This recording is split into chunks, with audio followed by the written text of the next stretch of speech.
지난주에 우리 못 만났는데 잘 지내셨어요? 예. 그렇죠. 뭐 그냥 시작하기 좀 그러니까 우리 서로 인사할까요?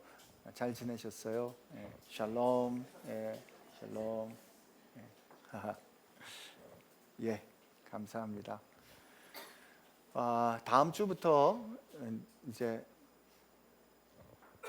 새롭게 말씀을 시작하게 되는데 우리 그간에 이제 우리 주일마다 이제 특별한 일이 없으면 세 분의 목사님이 설교를 하시죠.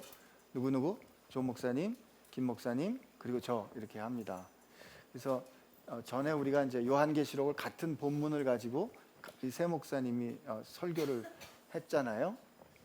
누가 제일 어려웠을까요? 네, 모두가 다 어려웠습니다. 그러나 특별히 제가 제일 어려웠겠죠. 그래서 조 목사님 뭐 설명할 필요 없겠죠. 김 목사님 신학교 교수님이시죠. 제가 제일 불리해요, 그죠? 불리한 게 어디 있겠어요. 근데 이제 그간에 저희가 이제 다른 제목을 가진 시리즈를 했는데 다음 주부터는 사도행전을 같이 시작하기로 했습니다. 그래서 그렇게 결정한 데 몇 가지 이유가 있지만 중요한 이유가 저희가 이제 모였다 흩어졌다 모였다 흩어졌다 하는 운동을 해야 되는데 그 운동을 할 때 중요하게 붙잡아야 되는 말씀이 사도행전이에요. 예루살렘에 이제 성령께서 약속하신 성령께서 임하시고 예루살렘 교회에 부흥이 일어납니다. 그때 정말 그 사도행전 2장 뭐 4장 이렇게 시작된 그 예루살렘 교회의 모습은 너무 아름다워요. 필요에 따라서 자기 것을 팔아 나눌 때 가난한 사람이 없어지는 그 모습은 우리가 흠모하는 교회의 모습입니다. 근데 이제 물론 거기에 5장에 들어가면서 헌금에 관련해서 성령을 속이는 그런 아픔이 일어나고 그 다음에 예루살렘 교회에 어디에서 문제가 생겨요? 주방에서 문제가 생깁니다. 제가 일부러 그런 해석을 하는데 사실 그 가난한 과부들을 돌볼 때 헬라에서 온 과부들이 좀 도외시되는 무시되는 그런 일이 일어나고 그 갈등이 일어납니다. 저도 이민교회에 있었는데 이민교회 한 4년 섬길 때 이민교회에서 가장 해결이 안 되는 문제가 주방이에요. 주방에서 늘 말이 많아요. 뭐 멸치국밥이 어떻고 멸치국수가 어떻고 뭐 유학생들한테 돈을 받아야 되네 말아야 되네 쟤들 헌금도 안 하는데 우리가 줘야 되네 말아야 되네 항상 갈등이 어디서 생겨요? 주방에서 생겨요. 야 그거 밥 안 먹으면 그만인데 말이죠. 그런데 그런 부끄러운 교회의 모습이 초대교회의 모습이라고 사도행전이 증언해 주는 게 참 저는 위로입니다. 늘 보고 싶은 대로 보는 거 봐요. 그래서 이제 그 아름다운 교회가 그런 갈등에 있으니까 7 집사를 세우지 않습니까? 근데 왜 그런 갈등이 생길까 생각해 보면 그래요. 예루살렘을 중심으로 교회가 생겼으니까 예루살렘에 익숙한 사람들이 주도권을 가지겠죠. 우리 베이직 교회도 마찬가지예요. 베이직 교회가 하나님 앞에서 우리가 본질적인 거 하나님 기뻐하시는 것만 해보겠습니다라고 결심하고 애쓰고 노력하는 가운데 우리가 은혜도 받고 변화도 생기고 참 좋아요. 근데 참 좋고 여기가 참 좋고 우리가 여기 올 때마다 그래 진짜야 진짜 같아 라는 생각을 자꾸 하다 보면 어느새 어떤 생각이 들 수 있냐면 야 이거 베이직 교회하고 좀 다른데? 저 우리 스타일 아닌데? 그러니까 우리가 공동체를 형성하기 위해서 안정적인 운동을 가지려고 자꾸 내부적으로 지향점을 갖게 되면 이 가운데서 자꾸 이 배타적이 새로운 사람, 낯선 사람, 나그네, 우리를 잘 모르는 사람들이 우리 가운데 들어오는 게 싫어요. 불편해요. 왜? 우리끼리 너무 좋으니까. 예루살렘 교회가 어쩌면 그랬을 것 같아요.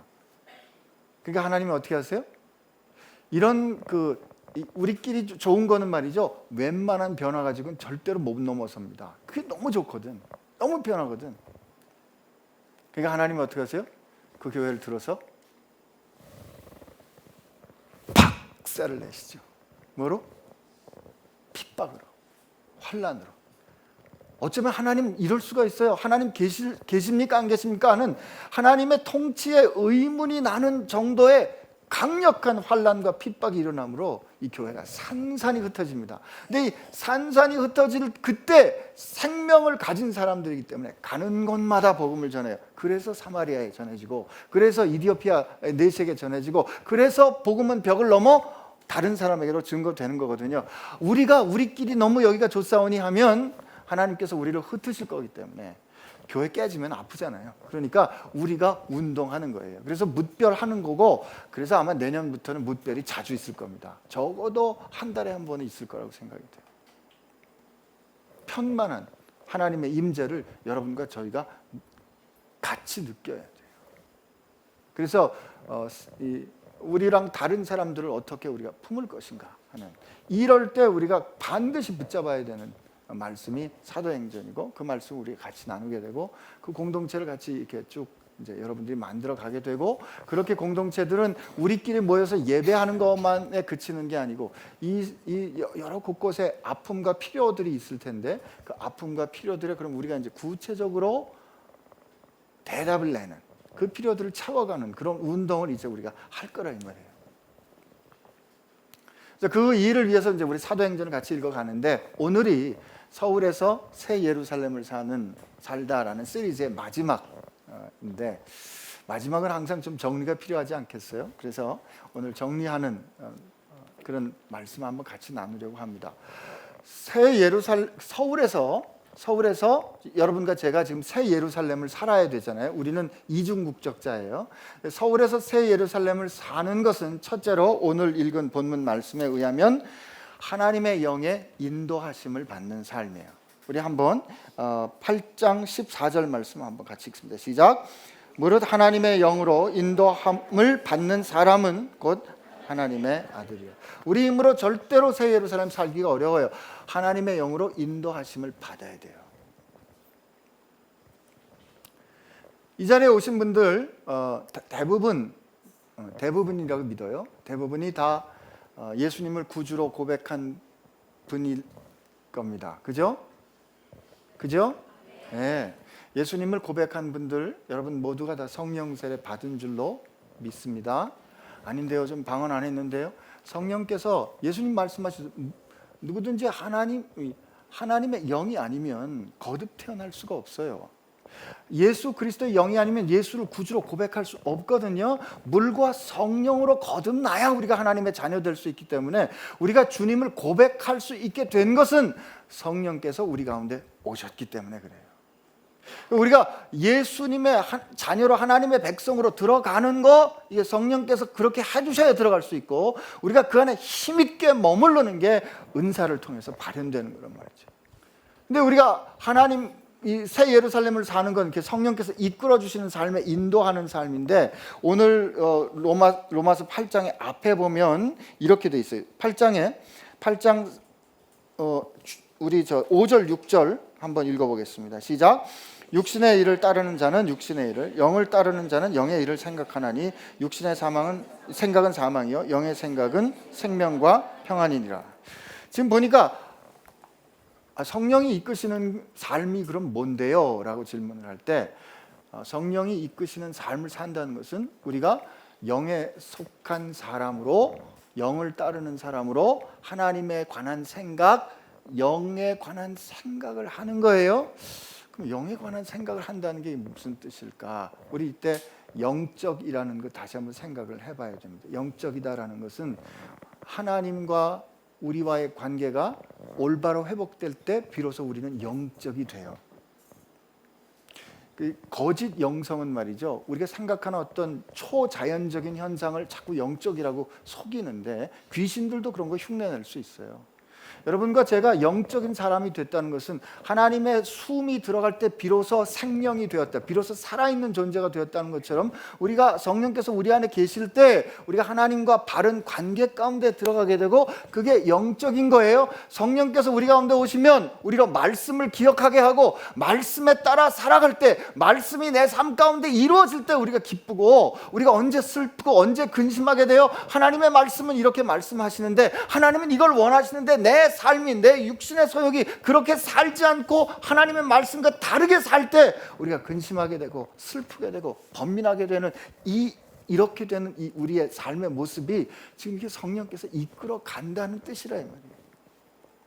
거꾸로 생각해 보면 지난 12번의 시리즈 동안에 우리가 생각했던 게, 그러면 성령께서 이끄는 삶이 무엇인데요? 라고 질문할 때 그건 이런 겁니다 라고 다시 한번 새로운 각도에서 생각해 본 거죠. 예를 들면 삭개오가 예수님을 만난 걸 우리가 회심 사건으로 생각을 묵상했는데, 삭개오가 예수님을 만난 다음에 삭개오에게 어떤 변화가 일어났어요? 뭐가 달라졌어요? 따라하기, 순종하기 싫은 건 우리 잘 기억 안 나는데, 삭개오가 예수님을 만나고 난 다음에 삭개오가 무슨 결심을 했어요? 예수님, 저 이제부터 제가 십계명을 외우고요, 저 성경 공부하겠습니다. 그랬나요? 아니죠. 뭐 했어요? 가진 재산을 절반을 팔아가지고 가난한 사람들에게 주고, 이제까지 제가 누군 걸 훔친 거, 토색한 게 있으면, 억지로 뺏은 게 있으면, 원래 그렇게 하면 구약 성경은 얼마? 5분, 원래 그것을 갚아주고 5분의 1을 갚아주면 돼요. 근데 몇 배를 갚아주겠다고요? 4배나 갚겠습니다. 이렇게 할 때 오늘 이 집에 구원이 이르렀다 주님께서 말씀하세요. 이게 회심이에요. 여러분, 회심이란 우리의 지갑이 열리고 재정이 바뀌어야 돼요. 우리의 재정을 쓰는 원칙이 하나님 앞에서 이렇게 바뀌는 이유는 뭐냐면, 그가 세상을 보는 눈이 달라졌기 때문에. 성령이 우리 안에 계시면 우리 마음 깊은 것부터 우리가 전혀 새로운 사람이 되기 때문에, 세상은 그 앞에 있는데 그 세상을 바라보는 우리가 바뀌었기 때문에 세상을 다르게 보게 될 수밖에 없다는 거라니까요. 전에 홍정일 목사님이 그렇게 말씀하시더라고요. 자기 예수님 만나기 전에 학교에서 예수님 만났는데 학교 운동장과 나무를 보고 들어갔대요. 그리고 예배 시간에 예수님을 만났는데, 그리고 나와서 밖에 보니까 그 하늘과 그 나무와 그 운동장이, 들어가기 전에 그 하늘과 그 운동장과 그 나무가 아니더라는 거죠. 삭개오는 그 전에 어떻게 해요? 돈이 자기 인생에 안전을 줄 거라고 생각했어요. 돈이라도 붙잡아야 내가 살 수 있을 거라고 생각했는데, 예수님 만나고 보니까 그게 아니거든요. 그러니까 이게 풀어지는 거예요. 이게 성령이 이끄시는 삶이에요.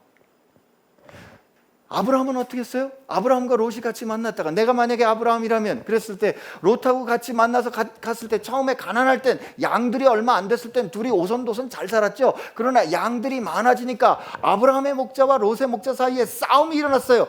부가 생기니까 갈등이 생겼잖아요. 그때 아브라함이 롯을 불러서 뭐라 그래요? 너와 나는 가족 아니더냐, 우리가 이렇게 싸우면 안 되지 않느냐. 그러므로 네가 좌하면 나는 우하고, 내가 우하면 나는 좌할게 라고 결정합니다. 이때 내가 좌하면 나는 우하고 우하면 나는 좌하겠다는 게, 이게 그냥 책임을 전가하거나 아니면 마음대로 해라는 무책임한 태도가 아니라, 돈보다 더 중요한 지켜야 할 가치에 내가 헌신하겠다는 결정이에요. 이건 굉장히 치열한 결정이거든요. 우리 삶에 우리 이런 상황 겪어봐서 알잖아요.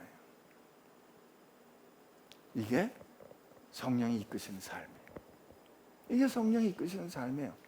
성령이 이끄시는 삶을 살아갈 때 우리가 성공을 다시 바라보게 되죠. 어떻게 다시 바라보게 돼요? 전에는 내가 원하는 것을 내 뜻대로 주님께 주장해서 주께서 들어주시는 게 성공인지 알았잖아요. 그런데 주님이 뭐라고 그러세요?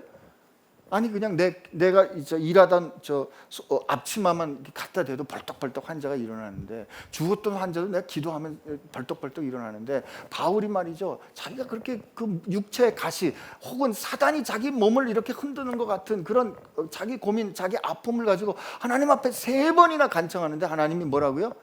내가 내게 준 내 은혜가, 하나님의 은혜가 너게 좋게, 너 됐어, 그냥 아파.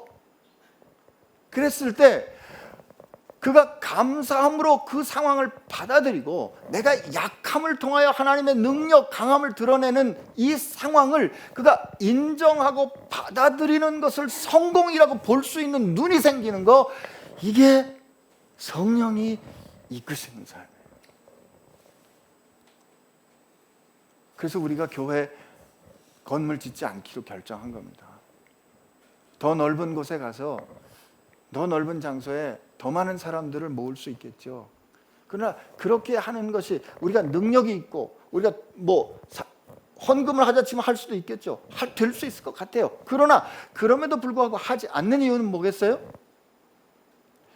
그렇게 하지 않기로 결정했을 때 복음이 전진된다면 하지 않는 거, 하지 못하는 거, 이게 성공이라고 볼 수 있는 그런 변화, 이런 결정, 이게 성령이 우리 삶을 이끌어 가시는 증거인 거예요.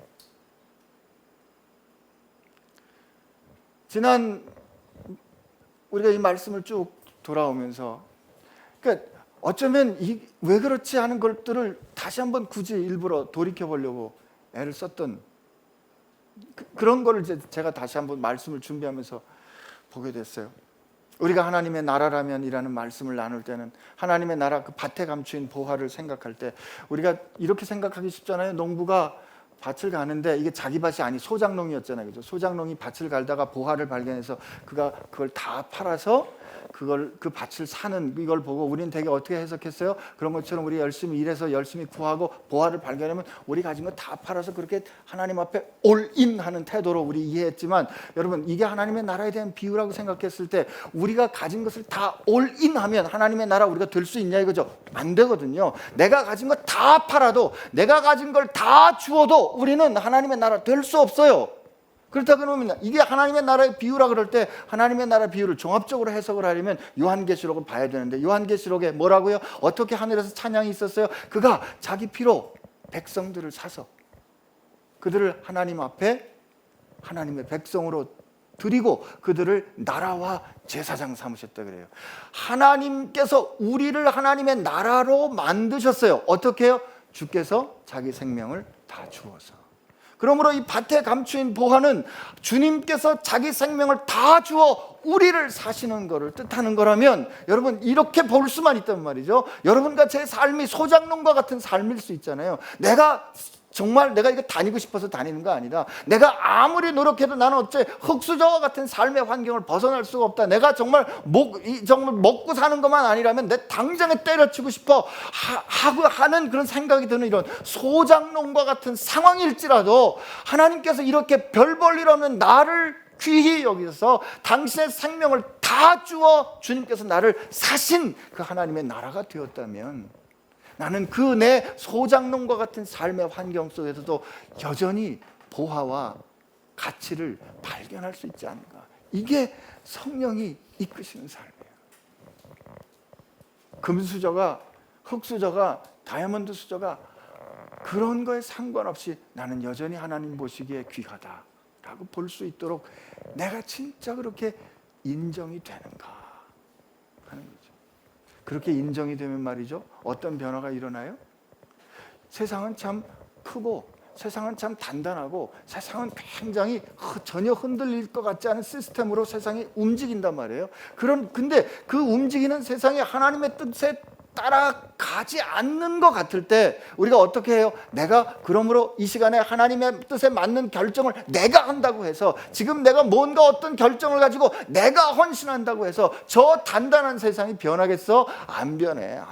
교회 다녀봐야 소용없어. 안 변해. 이게 우리의 확실한 믿음인데, 아니야. 말씀이 그렇게 말씀하지 않았다면, 하나님께서 원하시는 게 그게 아니라면, 그래 나부터라도 한번 해볼래 라고 하나님 앞에 결심하고 보잘것없는 우리 삶을 내어드릴 때, 그죠?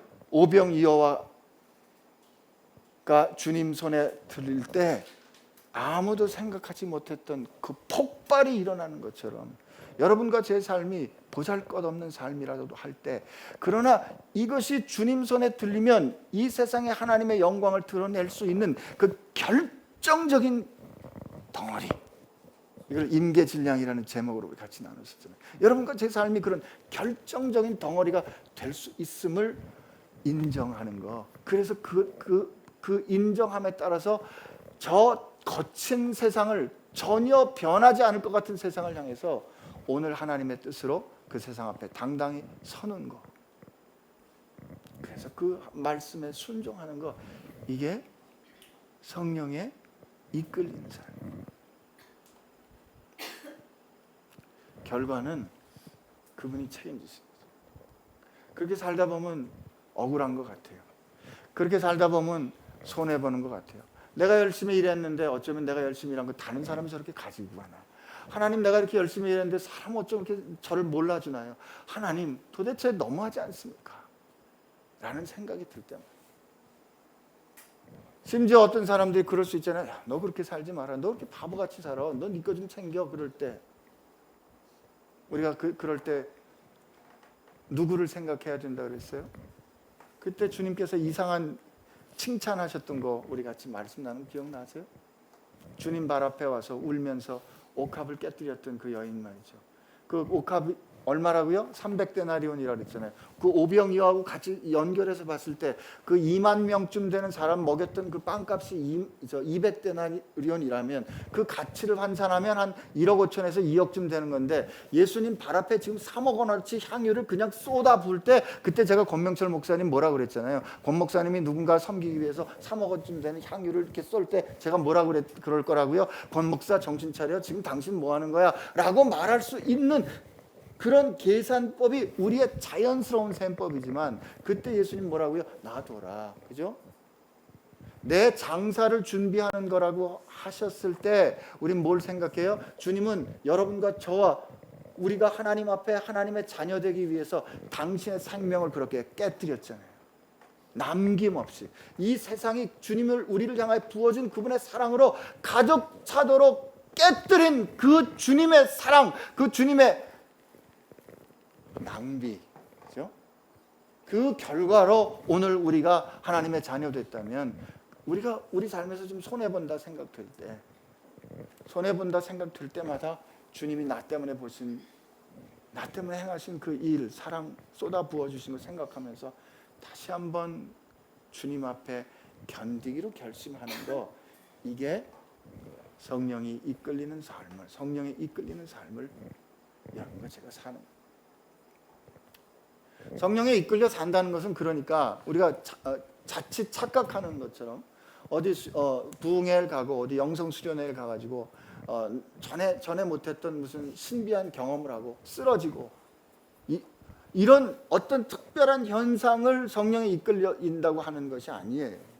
우리가 성령에 이끌린다고 또 할 때 성령에 이끌어 주시면, 성령께서 내 인생을 이끌어 주시면 나는 그냥 생각할 필요도 없고 그냥 성령님이 나를 이끌어 가시면 그냥 그 강권하신다 그랬는데, 하나님 저 고민도 없이 그냥 생각 안 해도 되게 그냥 자동방으로 착착착 이끌어 가 주시면 얼마나 좋겠어요. 그죠? 결심했으면 그냥 성령께서 그냥 처음부터 끝까지 착착착착 그냥 난 가만히 있기만 하면 좋겠는데 그게 아니라 이거죠. 성령께서 우리를 이끌어 가실 때 주님은 우리가 주님과 대화하기 원하시고요.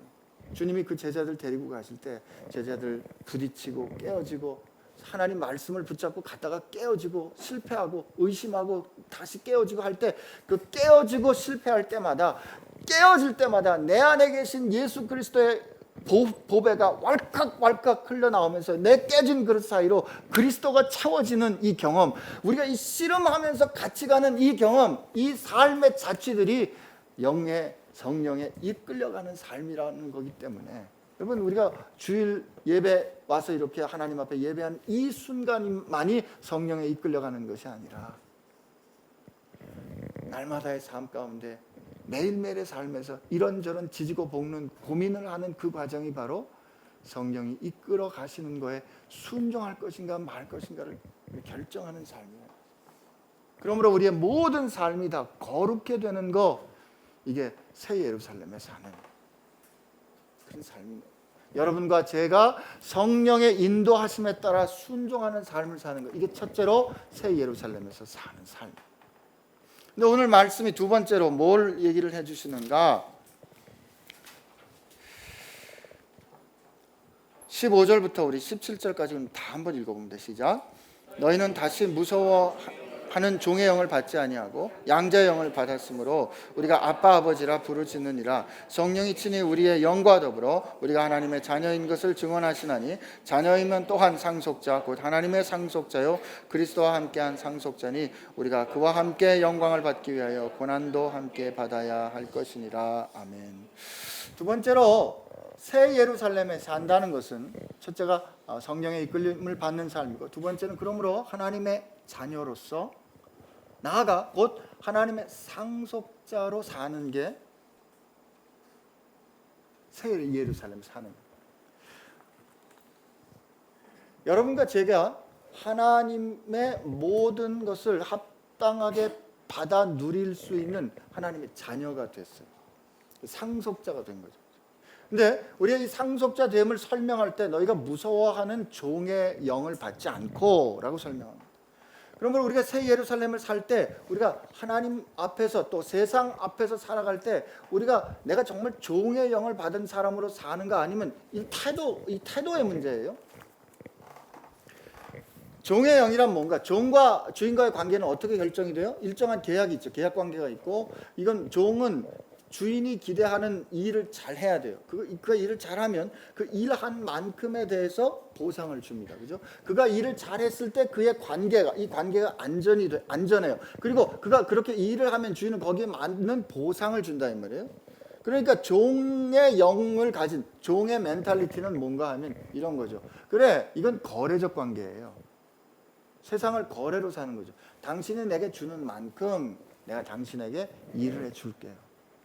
학교에 가서 봉사를 할 때도 마찬가지예요. 제가 그 학교에 돌아와가지고 이제 뭐 특별한 제도를 하나 같이 노력해서 다른 교수님들하고 만들었는데 이 다른 교수님들하고 만든 이 제도가 학습 공동체라는 제도인데 여기는 이제 교수님들이 학생들하고 매 분기 그러니까 쿼터마다 학생들하고 면담을 해요. 그러니까 한 학생과 적어도 1년에 5번 이상씩 만나야 돼요. 그리고 어려운 일이 있을 때는 늘 언제든지 학생들을 만나줘요. 점심시간이면 뭐 여러 가지 이런저런 얘기거리를 가지고 학생들하고 같이 만나서 밥 먹어요. 그러니까 우리 가진 시간의 한 10%, 10 내지 15%를 학생들을 위해서 써야 돼요. 이런 얘기를 가서 이렇게 하잖아요. 그러면 선생님들이 뭐라고 다른 학교 선생님들이 물어보시냐면 그거 어떻게 하냐. 힘든데 그거 어떻게 하냐. 두 번째, 그거 하면 학교에서 뭘 주냐요. 우리한테. 이해가 되는 말씀이에요. 그러나 한편 제가 그럴 때마다 그분들에게 드리는 답은 뭔가 하면 우리는 의도하지 않아도 그 일을 하고 있습니다. 왜냐하면 학생들은 선생님들을 보고 배우니까 말이죠. 두 번째로 우리가 받는 가장 큰 보상은 뭐냐면 이 사람들이 의사다워지는 겁니다. 이렇게 말씀을 드려요. 아니 그 사람들이 의사다워지는 건 좋은데 그렇게 하는데 그렇게 되도록 돕는데 학교가 당신들에게 뭘 해주는데 예를 들면 뭐 돈을 주느냐 뭐 이런 거죠. 근데 내가 학생들을 위해서 뭔가 학생들이 정말 좋은 의사 되기 위해서 뭔가 노력을 했는데 그 전에 안 하던 노력을 새로 했을 때 학교에서 그걸 위해서 돈을 더 줘야 된다든지 다른 보상을 더 줘야 한다면 나는 사실 그 학생들을 위해서 일한 게 아니고 나를 위해서 일한 거예요. 내가 어떤 직장에서 일을 할 때 내가 당신이 월급을 이 정도밖에 안 주는데 나 이거 받았으니까 이 정도만 할래요. 이거는 종의 영을 가진 멘탈리티라 이거예요. 여러분 이거 하나님이 우리가 이 만유가 다 하나님의 건데 우리가 그 만유를 상속한 만유의 주인이신 하나님이 우리 아버지시고 우리가 그걸 상속하는 자녀란 말이죠. 사실은 세상 사람들이 인정을 안 하더라도 실제 주인은 누구다? 우린 거죠. 그럼 주인이면 주인답게 생각을 해야 되는데 우리가 그렇게 안 산다. 제가 청년들하고 멘토링 할 때 청년들이 이제 그 자기 잡 때문에 전엔 전도사님, 지금 목사님 뭐 이렇게 뭐 직업을 좀 뭐 직장을 좀 얻어보려고 그래요. 그럼 제가 물어봐요. 형제, 혹은 자매 혹은 형제가 그 직장에 가면 그 직장이 자네를 뽑은 게 정말 감사하다. 진짜 기쁘다. 야, 너 복덩어리다. 너 들어와서 우리 진짜 이렇게 변했어. 라고 말할 자신 있어? 여러분 이제 뭐 되지도 않았는데 그걸 생각하면 내지 마. 그렇게 얘기합니다. 요셉이 하나님의 사람이고 요셉이 하나님의 영에 이끌려가는 삶을 살았을 때 요셉이 가는 것은 하나님이 요셉 때문에 그곳을 형통케 했어요. 그때 요셉의 신분은 노예였거나 죄수였거나 그랬거든요. 그가 죄수였든지 그가 노예였든지 그가 총리였든지 하나님이 그가 있는 것 때문에 그가 있는 것을 형통케 하셨다. 이게 상속자가 가져내는 삶이란 말이죠. 여러분과 제가 어디에 속했든지 여러분 때문에 저희 때문에 우리들 때문에 하나님이 우리 속한 그 공동체가 하나님의 뜻에 합당하도록 변화되기를 기뻐하시는 게 하나님의 뜻이라면 우리 그걸 위해서 일하는 거지. 우리가 뭐 5만 원을 더 받고 10만 원을 더 받고 그것 때문에 일할 수는 없잖아요. 힘든 거 알아요. 쉽지 않은 거 알아요. 제가 지금 쉽다고 얘기하는 거 아닙니다. 그러나 그렇게 우리가 살 때 말이죠. 그렇게 살 때 단언컨대 전에 보지 못했던 감동이 있어요. 전에는 내가 5만 원, 10만 원 혹은 50만 원, 100만 원에 움직였던 때하고는 다른 감동이 있다니까요. 그게 무슨 감동인가? 하나님이 이 상황의 주인이신 거, 그 주인이신 하나님이 내 아버지이신 것을 내가 경험하게 된다니까요. 그 영광을 누리는, 이게 상속적이에요. 상속적. 이게 새 예루살렘에 사는 거예요. 셋째로 이 새 예루살렘에 그렇게 살 때 우리 17절 마지막에 보면 우리가 그리스도와 함께 상속하는데 하나님이 우리에게 첫째 영광을 주신대. 영광을. 이 좋은 말에도 아멘을 안 하시네. 하나님이 우리에게 영광을 주신답니다. 아멘.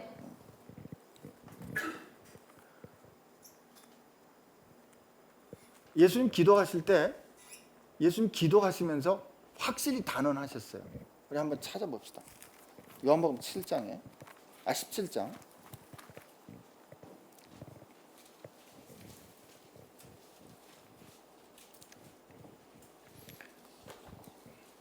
요한복음 17장 22절을 우리 한번 같이 읽습니다.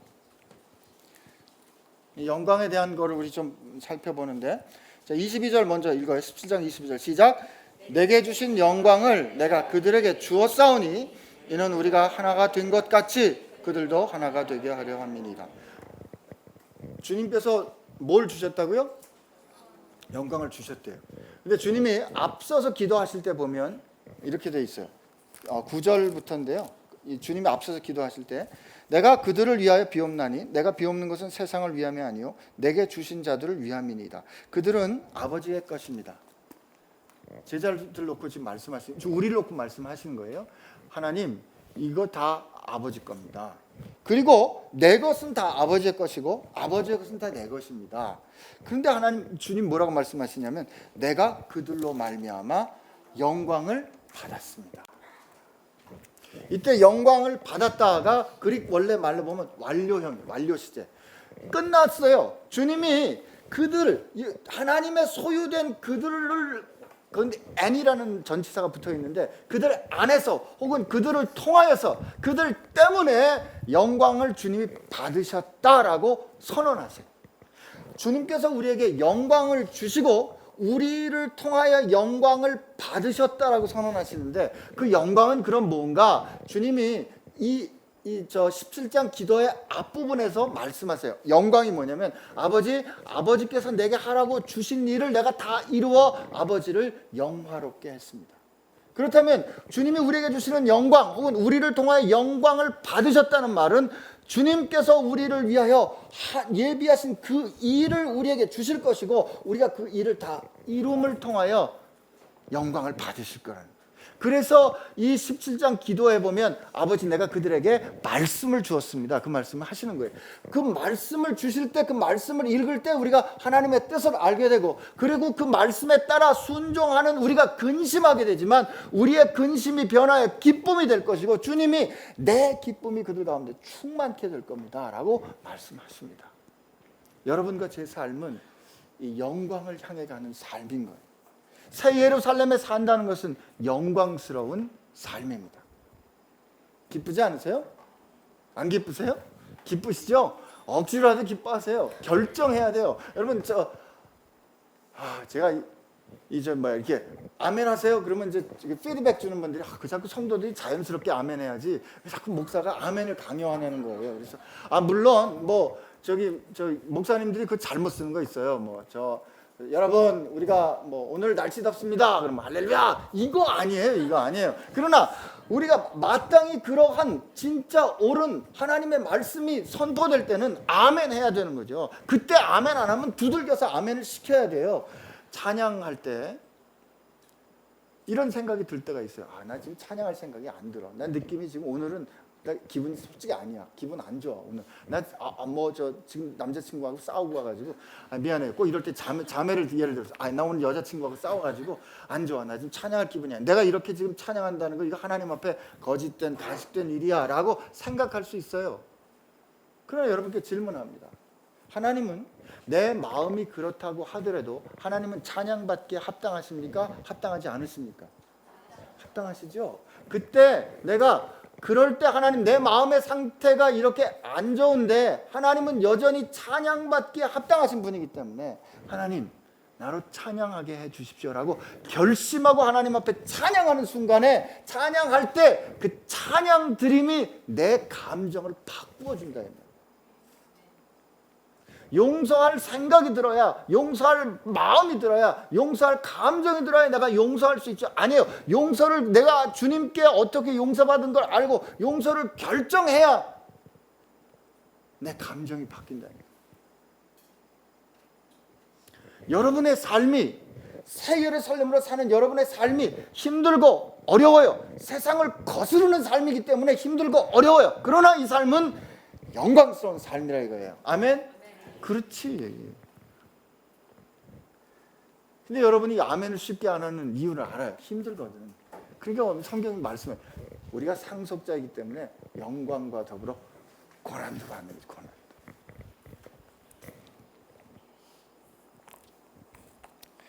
제가 이 우즈벡에 있을 때 언어 선생님이 저를 참 사랑해 주셨어요. 집에 가잖아요. 집에 가면 손님이잖아요. 딱 상석에 앉혀요. 상석에 앉히고 아무것도 안 시켜요. 그리고 이제 음식을 갖다 주고 뭐 하고 덥다 그러면 가서 샤워하라 그래요. 샤워. 이 식구라 이거지. 식구라 이거예요. 그리고 제가 기름진 음식 먹는 거 이제 힘들다고 저 때문에 집안에 그 화분에다 고추를 키웠어요. 그래서 저만 고추를 따줘요. 매운 고추를 저만 따줘요. 그렇게 저를 존중하고 이렇게 존경해 줬지만 일을 절대 안 시킵니다. 근데 그 선생님이 눈에 넣어도 안 아프게 사랑하는 딸들이 있는데 그 딸들에겐 일 시켜요. 너 저 가서 뭐 밥 해라, 뭐 해라, 닦아라, 치워라. 왜요? 그러나 그 선생님이 나를 그렇게 존중해 주더라도 내가 그 선생님 집에 혹시 오늘 선생님 너무 좋은데 나 하루만 자고 갈게요. 하루는 뭐 괜찮겠지. 일주일, 한 열흘. 이제 혼자 살다가 힘드니까 이제 아내 불러가지고 김치찌개 끓여 먹고 그러면서 한 2달 살아보세요. 신기해. 집에 안 가? 일 없어? 안 물어보겠어요? 그러나 그 딸들은 아무 때나 들어가도 괜찮습니다. 왜? 딸이니까.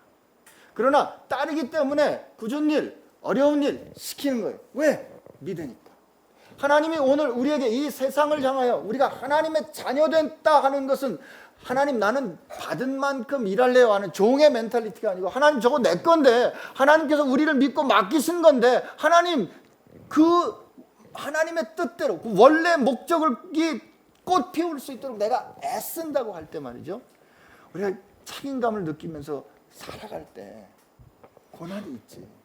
그러나 그 고난은 다른 거하고 비할 수 없는 기쁨이 있는 거예요. 사실 이 말씀의 그 다음에 보면 이렇게 돼 있어요. 생각하건대 현재의 고난은 장차 우리에게 나타날 영광과 비교할 수 없도다. 우리가 이 세상 전체를 향하여 이 사회를 향하여 여러분과 제가 책임을 져야 되는 이유는 이 만물이 말이죠. 만물이 고대하는 바는 하나님의 아들들이 나타나는 것이니 이 피조물이 허무한데 굴복하는 것은 자기 뜻이 아니 오직 굴복하시는 이를 이로 말미암음이라. 그 바라는 것은 피조물도 썩어짐의 종로로 탄 데서 해방되어 하나님의 자녀들이 영광의 자유에 이르는 것이라. 피조물이 다 이제까지 함께 탄식하며 함께 고통을 겪고 있는 것을 우리가 아느니라. 지금 우리를 둘러싼 사회도 아파해요. 한국 사회 아프잖아요.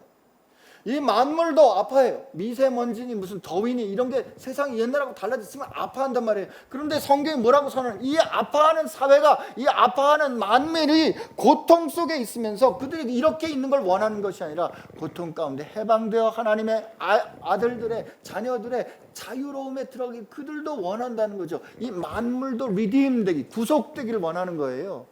그러므로 그 구속되기 원하는 그 만물을 하나님 앞에 가지고 가는 역할, 책임 누가 가졌어요? 여러분과 제가 가졌어요. 그래서 우리가 환경도 생각하는 거고, 그래서 우리가 사회도 염려하는 거고, 그래서 우리가 세상을 품는 거예요. 왜? 우리가 하나님의 자녀니까. 성령께서 우리를 그렇게 이끌어 가시니까. 이게 고난, 어려움이 있지만 그러나 장차 우리에게 허락된 영광엔 비할 수 없는 겁니다.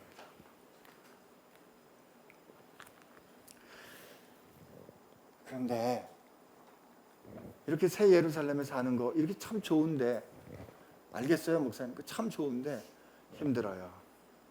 그런 생각이 여전히 떠나지 않잖아요. 그죠? 그래서 혼자 안 되는 겁니다. 혼자는 절대 안 돼요. 혼자는 절대 안 돼요. 그럼 어떻게 할까? 함께 해야 돼요. 함께 해야 돼요. 주님께서 우리에게 주시는 영광, 여러분과 제게 주신 영광의 첫 번째가 뭐냐면 그분이 우리와 하나가 되신 거예요. 그게 17장 기도의 마지막이에요. 아버지와 제가 완전히 하나인 것처럼 그들도 사랑 가운데 완전히 하나가 되게 해주십시오. 이게 우리에게 주시는 영광의 첫 번째 본질이에요. 우리가 하나님께서 우리에게 주시는 주님께서 내가 그들의 영광을 주었사오며 이것은 주님이 당신의 프레젠스를, 당신의 임재를 우리 가운데 허락해 주신다 이거예요. 그러므로 이 영광을, 이 새 예루살렘에 사는 것을 여러분과 제가 함께 더불어 살아간다는, 첫째 주님과 함께, 이게 떨어졌나 봐. 주님과 더불어 산다. 이게 첫 번째. 두 번째는 우리가 같이 공동체를 이루어 산다. 여러분과 제가 같이 공동체로, 들리시죠? 살아간다 이거예요. 같이 공동체로 살아간다 이 뜻은 뭐냐면 어려움, 힘든 일 같이 격려하는 동역자로 산다. 힘들고 어려울 때, 오늘 로마서 마지막 장을 한번 같이 읽으면서 이 서울에서 새 예루살렘 살기를 마무리했으면 좋겠는데, 그 16장 그 말미에 보면 로마에 있는 사람들에게 여러 사람들에 대한 이야기들을 사도 바울이 쓰는데 이렇게 써요. 한번 보세요. 내가 갱그리아 교회의 일꾼 우리 자매 베베를 너에게 추천하는데 그 사람이 여러 사람과 내 보호자가 돼 주었어 라고 말했습니다. 그리스도 예수 안에 있는 나의 동역자들인 브리스가와 아굴라, 그들은 내 목숨을 위하여 자기 목까지도 내놓았어. 내가 사랑하는 에베네도 그리스도께 처음 맺은 열매야. 너희를 위하여 많이 수고한 말이야. 나와 함께 갇혔던 안드로니고와 유니아에게 문안하라. 그들은 마땅히 존귀하게 여겨져야 하고 나보다 먼저 그리스도 안에 있는 사람들이야.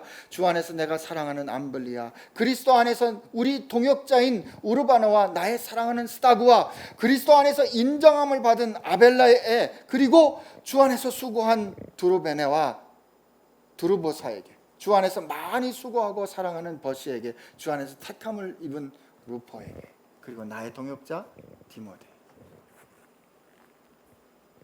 나는 이 바울의 인사가 우리 공동체 인사였으면 좋겠어요. 그때 내가 힘들고 어려울 때, 내가 참 교회가 너무 힘들고 어려워서 그냥 그만할까 그럴 때, 형님 그러지 마세요. 우리가 얼마나 하나님께서 우리와 함께 하시는 그 삶을 같이 살아왔어요. 목사님 기운 내세요 라고 나를 위로해 줬던 김영중 목사와, 내가 힘들고 어려울 때 나를 위해서 기꺼이 자기 시간을 내어준 내 아내와, 이런 거 있잖아요. 그때 내가 병들었을 때 나를 찾아준 내령 형제와, 이렇게 우리가 인사할 수 있는 공동체를 만들어가면 말이죠, 살 수 있어요. 혼자는 어려운데 같이 하면 할 수 있다니까요. 첫째, 주님과 같이 하면 할 수 있고요, 우리가 같이 하면 할 수 있어요. 그래서 공동체가 중요한 거예요. 그래서 말씀을 붙잡는 공동체를 우리가 만들려고 그러는 거고, 이게 우리가 만드는 거 아니에요. 말씀에 순종해서 그 말씀에 순종하고, 말씀처럼 우리가 주님이 우리를 보시는 것처럼 서로를 귀히 여기고 서로 말씀으로 격려하며 진실하게 하나님께 쫓아갈 때 우리 가운데 자연스럽게 아름다운 공동체들이 일어날 텐데, 그 일어나는 가운데는 말이에요, 이런 추억들이 있는 거예요. 이런 간증들이 있는 거예요. 이런 증거들이 있는 거예요. 그래서 그거를 지금 이런 모양으로 모일 때는 하기가 어렵기 때문에 더 자주 흩어지게 할 거예요. 한 달에 한 번 같이 모여서 예배하고 같이 기도하고 누군가 아픔을 위해 같이 짊어지기 위해서 같이 했어. 이게 될까? 야, 이거 할 수 있겠어? 그리고 우리가 기도하면서 조금씩 힘을 합쳤는데 될 때 말이에요. 그 일 경험하고 난 다음에 만날 때마다, 앉을 때마다, 기회가 있을 때마다 추억할 거 아니에요. 그때 말이야. 그런 아름다운 간증들로 여러분과 제 삶이 채워지도록 하나님께서 우리를 공동체로 빚으실 겁니다. 그게 하나님께서 우리 교회에 원하시는 거기 때문에 우리가 순종하려고 그래요. 그게 부흥이에요. 그게 교회의 성장이에요. 그게 복음의 증거이기 때문에 내년에는 더 자주 흩어질 거예요. 그냥 흩어지는 거 아니에요. 공동체로 흩어져요. 성령이 이끄실 때 여러분 순종하십시오. 성령이 이끄시는 건 우리 삶의 아주 구체적인 터치고, 우리가 그냥 저절로 되는 게 아니고 고민하고 심각하게 씨름하지만 하나님 기뻐하시는 걸 위해서 용기 있게 순종할 때 여러분 그게 작지만 하나님께서 폭발을 일으키시는 분명한 간증들, 증거들 여러분 갖게 될 겁니다. 기대하십시오. 그 영광이 우리 여러분들 얼굴에서 이렇게 터졌으면 팍 플래시 터지는 것만 정말. 목사님, 우리 그래서 찬양을 좀 바꿨어요. 형제의 모습 속에 보이는 하나님 영광 아름다워라. 이 찬양 우리 한번 같이 하겠습니다. 우리 찬양 한번 같이 하고 축복하고 우리 같이 한번 기도하겠습니다.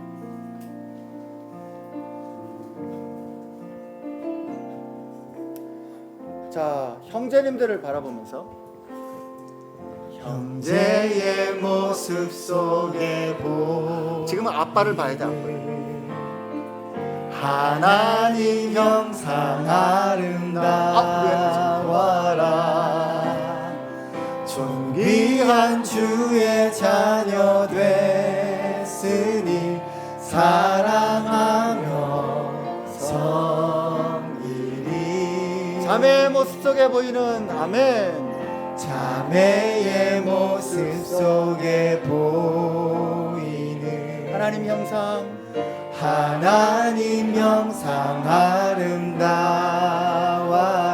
존귀한 주의 자녀 됐으니 존귀한 주의 자녀 됐으니 사랑하며 섬기리.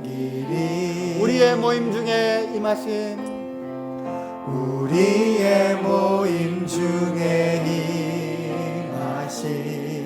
하나님 영광 아름다워라. 존귀한 왕이 여기 계시니 존귀한 왕이 여기 계시니 사랑하며 섬기리.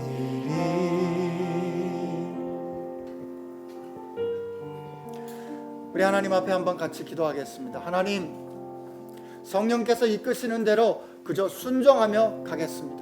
내 생각과 내 예상과 내 경험과는 다를지라도 성령께서 인도해 주시면 그것이 영광스러운 길이라 믿고 순종하는 저희들 되게 하여 주옵시고, 그럴 때 주님이 내 안에 계시고 주님이 나를 통하여 당신의 영광을 드러내시는 그것이 혹 어려운 일과 함께 경험되는 것일지라도 하나님 그 영광을 우리 모두가 함께 경험하게 하여 주옵소서. 이 결심을 가지고 우리 하나님 앞에 같이 기도합니다. 하나님 아버지 감사합니다. 이 시간 우리와 함께 하여 주셔서 감사합니다. 우리 공동체와 함께 하여 주셔서 감사합니다. 우리가 정말 하나님의 뜻에 따라 하나님과 함께 같이 정말 주님과 함께 동행하면서 주님께서 이끌어 주시는 대로 그 삶의 길을 가는 동안에 하나님, 우리가 그렇게 세상을 바라볼 수 있도록 우리 생각과 마음을 바꾸어 주시고 우리 생각의 틀을 바꾸어 주시고 우리 영혼을 온전히 새롭게 하여 주시어서 주님 보시는 것이 내가 보는 것이 되고 주님 기뻐하시는 것이 내가 기뻐하는 것이 되고 주님 즐거워하는 것이 내가 즐거운 것이 되고 주님 원치 않는 것 나도 원치 않게 되는 그런 변화 우리가 가질 수 있도록 하여 주시고, 주님 가시는 곳은 어디든지 주님 가시는 곳까지 따라가는 거짓말하지 않는 저희들 될 수 있도록 주옵소서. 도와주시고 그런 교회, 그런 공동체를 영광 있게 하여 주옵소서. 하나님, 우리가 한 번밖에 없는 인생을 살아가는 동안에 기왕이면 우리 삶 가운데 여기저기에, 아니 곳곳에 주님이 함께 하시는 흔적을 가지기를 원합니다. 우리도 바울처럼 나를 괴롭게 하지 말라, 내가 그리스도의 흔적을 가졌다 고백할 수 있도록 성령이 이끄시는 대로 순종하는 저희들 되게 하여 주옵시고, 이게 세상을 거스려 사는 것이기 때문에 고통스럽지만 그래서 우리가 깨어져야 한다면 주님 깨어져 그리스도의 형상으로 다시 빚어질 수 있도록 하여 주옵시고, 우리의 삶이 그래서 주의 영광을 드러내는 삶 되게 하여 주옵소서. 주님 감사합니다. 예수님의 이름으로 기도합니다.